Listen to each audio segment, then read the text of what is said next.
Hi guys, lecture 10 हमारा आज है। लिस्ट्स पर ही मज़ीद हम बात करेंगे और उसके साथ देखेंगे कि मेथड्स क्या होते हैं।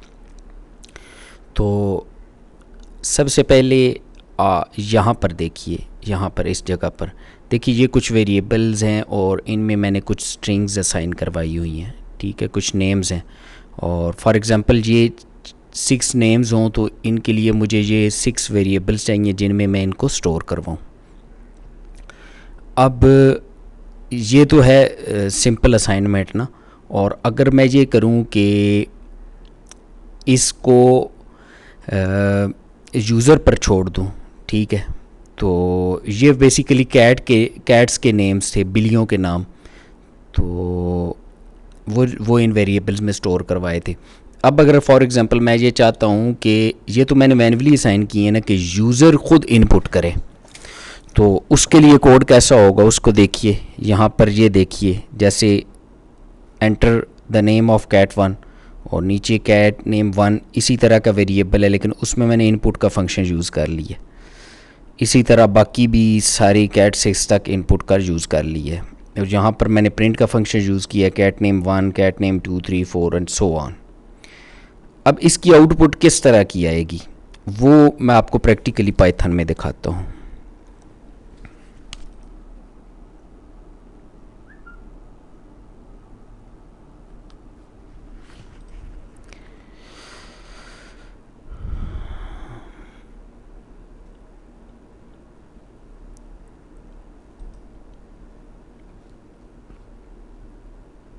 अब ये देखिए जी, यहाँ पर वक्ती इसको मैं हटा देता हूँ और ये इस कोड को ना, ये जो कोड हमने यहाँ पर राइट किया है इसको पाइथन के अंदर कॉपी कर लेते हैं जी, यहाँ पर। ठीक है, ये वही कोड है जो आपने अभी पीछे रिसेंटली देखा है। इसको रन करके देख लेते हैं। अब ये देखें मेरे पास आउटपुट कैसे आ रही है, ये देखिए, enter the name of cat one. For example मैं कहता हूँ मेरी कैट वन का नाम है मानो, ठीक है जी। फिर कैट टू का नाम है जे जे, फिर जे के आई के टी आर और डब्ल्यू। ये मैंने रफ़ नेम्स दिए हैं। अब देखें ये सारे के सारे, enter the name of cat one, यहाँ पर आ गया मानो, फिर मैंने 2, 3, 4 और 6 तक दिए हैं और फिर यहाँ पर नीचे वो प्रिंटेड आ गए हैं। और ये किस कोड के ज़रिए पॉसिबल हुआ है? ये इस कोड के ज़रिए ये पॉसिबल हुआ है। ठीक हो गया जी। तो ये था सिंपल इसका तरीक़ाकार। अब हम जाते हैं अपने इसी लेक्चर्स के ऊपर और यहाँ पर कुछ और देखते हैं। अब अगर मैं ये चाहूँ कि जो यूज़र है, अब यहाँ पर तो क्या हुआ है, कैट नेम में क्या हुआ है कि आपने कैट नेम 1, 2, यहाँ पर कोड में वापस जाने दे देखें, enter the name of cat 1, cat 2। अब अगर ये 6 तक तो ठीक है, लेकिन अगर मेरे पास कैट 7 हो जाए तो फिर मुझे कोड लिखना पड़ेगा। 8 हो जाए फिर एक लाइन लिखूँगा और करते करते बढ़ती जाएंगी। बेहतर ना हो कि कैट, जितनी भी कैट्स आएँ उनके नेम्स ऑटोमेटिकली एक लिस्ट के अंदर स्टोर हो जाएं और फिर प्रिंट हो जाएं। ठीक है, तो उसको पॉसिबल बनाने के लिए हम यूज़ करेंगे वाइल और फॉर लूप को, ठीक है, लिस्ट के साथ। तो यहाँ पर देखिए इस कोड में क्या की है, पहले मैं आपको कोड का बता दूँ। अब ये देखिए, सबसे पहले एक स्ट्रिंग मैंने बनाई है, लिस्ट बनाई है कैट नेम्स के नाम से, जो कि बिल्कुल ब्लैंक है। यहाँ पर देखिए ये बिल्कुल ब्लैंक। एक वेरिएबल लिया मैंने नेम्स, उसमें 1 असाइन करवा दिया। आप यहाँ पे कुछ भी असाइन करवा सकते हैं, 2, 3, 4, ठीक है, या फिर यहाँ पे स्टार्ट लिख के भी इसको आप इनिशिएट कर सकते हैं ये वेरिएबल। इसका पर्पज़ क्या है आगे जाके आपको मालूम होगा। पहले ना मैं आपको बल्कि ये करता हूँ कि ये जो कोड है ना, ये जो कोड है इसको आपको एग्जीक्यूट करवा के दिखा देता हूँ ताकि आपको अंदाज़ा हो जाए कि ये कोड बेसिकली करता क्या है। ठीक है, तो इसको एग्जीक्यूट करके देख लेते हैं। ये देखिए, अब जब ये एग्जीक्यूट हुआ तो ये क्या दे रहा है, एंटर कैट नेम और लीव एम्प्टी टू प्रोसीड। ठीक है, तो मैं क्या करता हूँ, सबसे पहले नाम देता हूँ वाई वाई। ठीक है, फिर मैं कैट नेम देता हूँ आई आई, फिर देता हूँ एल एल, फिर देता हूँ क्यू क्यू, एफ एफ और बी बी और वाई वाई और एक्स है। अब देखें, जैसे जैसे मैं कैट नेम्स देता जाऊंगा तो ये उन सब को नोट डाउन करता जा रहा है। ये जाता चलता रहेगा चलता रहेगा, कब तक, जब तक मैं कोई एम्प्टी नहीं दूंगा। अब मैं क्या करता हूँ, यहाँ पे कैट नेम नहीं देता और लीव एम्प्टी टू प्रोसीड है ना, एंटर करता हूँ तो यहाँ पर देखिए, यहाँ पर क्या हुआ है। अब यहाँ पर कैट नेम्स मैंने देता रहा हूँ। अब सारे कैट 1 से लेकर कैट 9 तक सब के नेम्स प्रिंट हो गए with cat number, cat 1 2 3 4 and so on.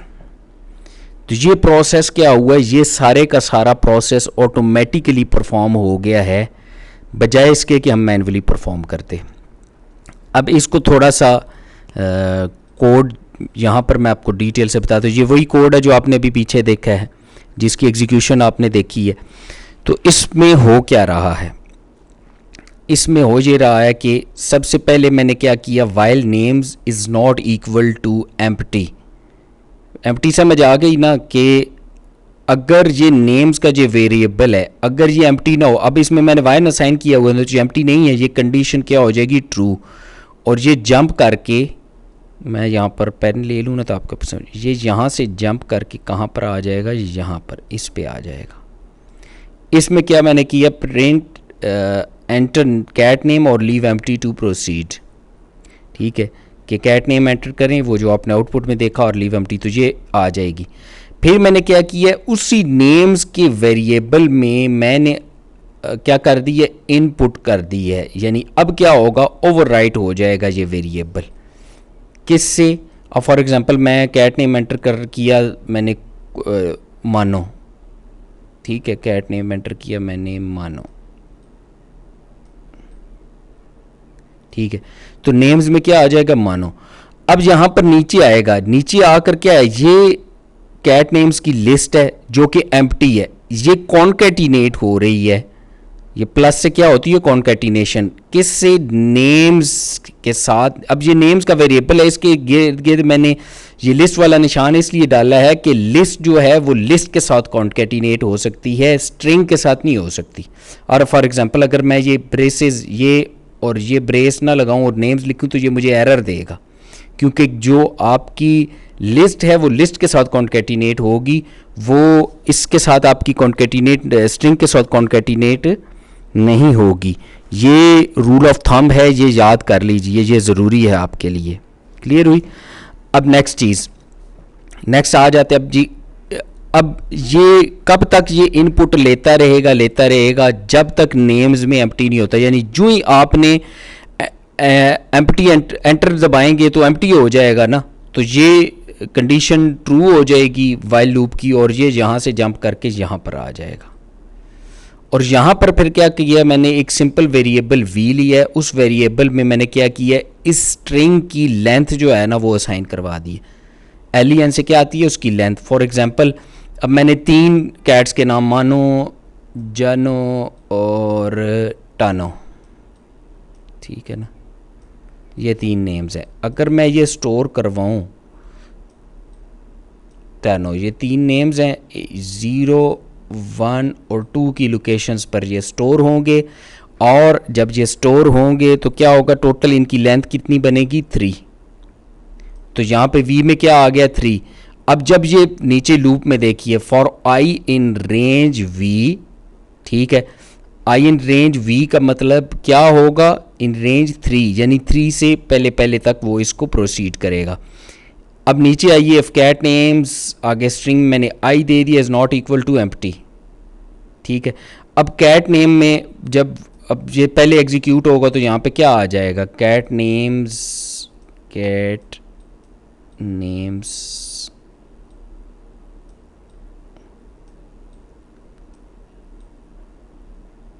काफ़ी बुरा लिखा जा रहा है, और स्ट्रिंग में क्या आ जाएगा, 0, ठीक है जी। फिर इस आइट्रेशन में और 0 की लोकेशन पर क्या स्टोर है, ये देखें मानो 1 पे जानो और टानो। तो यहाँ पे जब 1 हो जाएगा, ठीक है, क्या इसमें 1 हो जाएगा कैट नेम्स 1, तो क्या आ जाएगा जानो, और जब यहाँ पे 2 हो जाएगा तो क्या आ जाएगा टानो। तो ये कंडीशन जो है ना ये ट्रू होती रहेगी, is not equal to empty. कब तक, जब तक कैट नेम्स 2 तक यहाँ पर आएगा। तो यहाँ पर नीचे जस्ट हम उसको प्रिंट करवा रहे हैं, name of cat plus str i plus 1। I क्या है हमारा, आपका फर्स्ट आइट्रेशन में 0 होगा, प्लस 1 क्या हो जाएगा 1, और इस 1 को जब स्ट्रिंग में कन्वर्ट करेंगे तो 1 आ जाएगा। तो लिखा हुआ क्या आएगा, name of cat 1, name of cat 1। आगे फिर ये स्पेस है, स्पेस के लिए ये स्ट्रिंग जो है स्पेस है खाली, फिर इज़ कैट 1, प्रिंट क्या आएगा, नेम ऑफ कैट 1 इज़, आगे कैट नेम्स आई तो उस लोकेशन पर जो कैट नेम होगा मानो। इसी तरह कैट नेम 2 जानो, कैट नेम 3 टानो, ठीक है, ये प्रिंटेड आ जाएगा। और जो ही ये कंडीशन आपकी फॉल्स होगी, ये इस इफ़ की कंडीशन ये फॉल्स होगी, तो यहाँ से जंप करके यहाँ पर आ जाएगा एल्स में, और एल्स के नीचे मैंने ब्रेक दिया हुआ है। जो ही फॉल्स होगी ये कंडीशन यहाँ पर आएगा और ब्रेक कर जाएगा, यानी इस लूप से बाहर निकल आएगा। क्लियर हुआ है, नहीं हुआ तो बादाम शम खा लें। अब आगे है जी इन और नॉट के ऑपरेटर्स, ठीक है, बिल्कुल सिंपल है। अब ये देखिए फॉर एग्जांपल ये मेरी एक स्ट्रिंग है, इस स्ट्रिंग के अंदर मैं किसी स्ट्रिंग को चेक करना चाहता हूँ कि वह एग्जिस्ट करती है या नहीं। फॉर एग्जांपल इस स्ट्रिंग में देखिए मेरा हाउडी है, मैं अगर इन के ऑपरेटर को यूज़ करते हुए लिखूँ हाउडी इन, इस स्ट्रिंग के अंदर चेक करे तो ये मुझे क्या देता है, ये मेरी आउटपुट है बेसिकली। ये मैंने आउटपुट पे क्या देगा, ये आउटपुट है मेरी, ठीक है, ये आउटपुट है। आउटपुट पर क्या देगा, ट्रू, कि ये ट्रू है। इसी तरह अब मैंने एक, ये लिस्ट है मेरी और ये सारे नेम्स हैं उस लिस्ट में स्टोर हैं। अब मैंने क्या किया, कैट इन स्पैम, तो यहाँ पर कैट एग्जिस्ट करती है नहीं, तो मुझे आउटपुट में क्या दे रहा है, फॉल्स। हाउडी नॉट, अब नॉट का ऑपरेटर यूज़ होने लगा, हाउडी नॉट इन स्पैन। अब स्पैन में हाउडी एग्जिस्ट करता है ना, जब मैंने नॉट इन का ऑपरेटर लगाया तो अब वो चेक कर रहा है कि हाउडी नहीं है स्पैम में, जबकि हाउडी तो एग्जिस्ट करता है, तो वो क्या दे रहा है, फॉल्स। अब मैंने ये कहा cat not in spam, cat तो इसमें नहीं है, तो अब क्या दे रहा है, ट्रू। ठीक हो गया जी। तो ये इन और नॉट के ऑपरेटर्स हैं, इनको भी आप याद कर लें। आगे जी मल्टीपल असाइनमेंट, मल्टीपल असाइनमेंट्स कैसे हो सकती हैं। अब फॉर एग्जांपल ये मेरे पास, ये मेरी एक स्ट्रिंग, ये एक मेरी लिस्ट है, ठीक है जी, ये एक लिस्ट है और इसमें ये फैट, ब्लैक और लाउड की जो स्ट्रिंग्स हैं वो इस लिस्ट के अंदर स्टोर्ड हैं। अब मेरी कैट 0 की, अब फॉर एग्जांपल मैं कहता हूँ कि ये कैट 0 की लोकेशन है, ये कैट 1 की और ये कैट 2 की, ठीक है।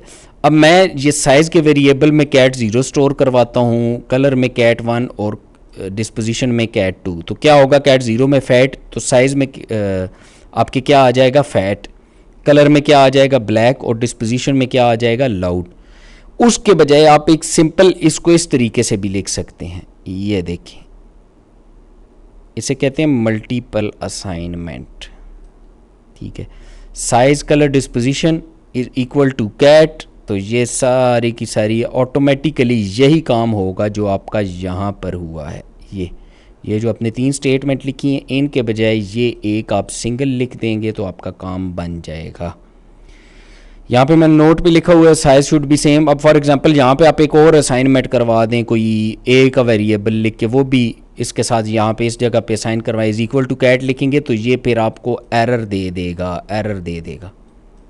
ठीक है। क्यों एरर देगा, कि आपने जो असाइनमेंट करनी है ना लिस्ट की, तो वेरिएबल्स भी उतने ही हों। ये नहीं कि वेरिएबल, अब ये देखें यहाँ पर 3 की लिस्ट है तो 3 ही वेरिएबल हों यहाँ पर जिनमें असाइन करवा रहे हैं, ठीक है, वरना क्या होगा, वो एरर दे देगा। उसका आसान तरीका ये है कि आप LEN के फंक्शन से वो मालूम भी कर सकते हैं कि लिस्ट कितने की है, उस हिसाब से आप अपने वेरिएबल्स को भी यूज़ करें, ठीक है। अब आ जाती हैं जी मेथड्स। अच्छा, मेथड्स बेसिकली फंक्शंस ही होते हैं, फंक्शंस की तरह ही की सेम चीज़ होती है, सिवाय इस चीज़ के कि ये इनके जो ये कॉल होते हैं वैल्यू के ऊपर, ठीक है। और थोड़ा सा लिखने का जो इनका साइंटेक्स है वो भी थोड़ा सा डिफरेंट है। अभी देख लेते हैं कैसे। अब फॉर एग्जांपल ये देखें, ये मेरी एक है आपके सामने, ये मेरी एक लिस्ट है, ठीक है। और ये है आज भी, ये मेरी एक लिस्ट है, ठीक है। अब इस स्पैम डॉट इंडेक्स हेलो मैं करूँगा तो ये कि कौन सी इंडेक्स पर है, ज़ीरो, तो मेरी आउटपुट में क्या आ जाएगा, ये मेरी आउटपुट है, आउटपुट में क्या आया है, ज़ीरो। ये किस इंडेक्स पे है, ज़ीरो, ये मुझे इंडेक्स दे रहा है। और किस मेथड के ज़रिए, स्पैम डॉट इंडेक्स के ज़रिए। तो मैं अपनी लिस्ट डॉट आगे इंडेक्स लगा के मैंने किया तो उसने मुझे इंडेक्स दे दी है इस लिस्ट का। इसी तरह स्पैम डॉट इंडेक्स हैस मैं करूँगा तो ये देखें, ये इसमें मुझे ये अब 0 1 2 और ये 3 लोकेशन पर है, तो ये मुझे आउटपुट, ये 3 लोकेशन पर है, तो ये मुझे आउटपुट में क्या दे रहा है, 3 दे रहा है। अच्छा, अब अपेंड और इंसर्ट के मेथड्स भी देख लें। अपेंड भी बिल्कुल सिंपल है। फॉर एग्जांपल ये मेरे पास एक लिस्ट है, spams equal to cat dog bat. अब इसके अंदर मैं मूव्स को भी ऐड करना चाहता हूँ तो मैं सिंपल क्या करूँगा, स्पैम डॉट अपेंड कर दूंगा, अपेंड का मेथड यूज़ करूँगा, स्पैम डॉट अपेंड मूव्स। तो अब जब आप देखें स्पैम को मैंने प्रिंट करवाया, जो मेरी आउटपुट आई, ये मेरी फाइनल आउटपुट है, इसमें इसी के अंदर उसने बैट के बाद मूव्स को ऐड कर दिए। लेकिन अगर फॉर एग्जांपल आप ये चाहते हैं, ये कैट के बाद मैं चाहता हूँ जी कैट के बाद यहाँ पर मूव्स मैंने ऐड करवाना था, तो उस काम को करवाने के लिए आप इंसर्ट का मेथड यूज़ करेंगे। अब देखें फॉर एग्जांपल ये मेरी एक स्ट्रिंग है स्पैम की, ठीक है, इसके अंदर कैट डॉग बैट है। अब मैं क्या चाहता हूँ कि अब ये 0 की लोकेशन है, ये 1 की है और ये 2 है, ठीक है। अब मैं चाहता हूँ कि ये जो आपकी 1 की लोकेशन है ना, इस डॉग वाली लोकेशन पे, इस लोकेशन पर मेरा चिकन आ जाए और ये डॉग आगे की तरफ मूव कर जाए। तो मैं क्या करूँगा, स्पैम डॉट इंसर्ट 1 इंडेक्स के ऊपर ये चिकन को कर दो। तो अब उसने क्या किया है, 1 की 0 और ये 1th लोकेशन के ऊपर चिकन को कर दिया, जबकि इसको उसने आगे मूव करवा दिया 2 और 3 के ऊपर। तो ये आपका इंसर्ट का मेथड है। इसी तरह जो है ना, हमने एक रिमूव का मेथड भी पढ़ा था प्रीवियस लेक्चर्स में, उसको भी याद रखें, वो भी एक मेथड था, ठीक है, जिसके ज़रिए हम रिमूव करते थे, इसमें से कोई चीज़ रिमूव कर लेते थे। उसको यूज़ कैसे करते हैं वो आप दोबारा जाके वहाँ पर देख लें। चैनल को सब्सक्राइब करना ना भूलिएगा।